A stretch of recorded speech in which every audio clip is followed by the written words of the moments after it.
La session de ce matin était d'une très grande richesse, dans la mesure où elle a permis réellement un échange d'expériences entre différents acteurs de la ville sur la communication, sur la migration.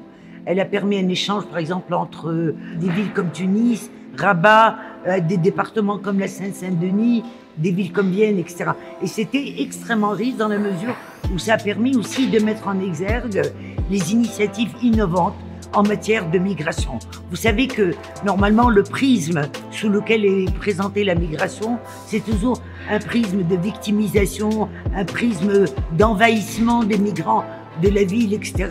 Et on ne voit pas très bien quel est leur rapport. Aujourd'hui, toutes les expériences montrent qu'il y a une autre manière de présenter la migration. Il y a un autre récit de la migration qui est un récit de richesse, qui est un récit de plus-value, qui est un récit aussi d'apport en termes économiques, en termes sociaux et en termes aussi artistiques et culturels. Donc, il faut absolument lutter pour des villes inclusives.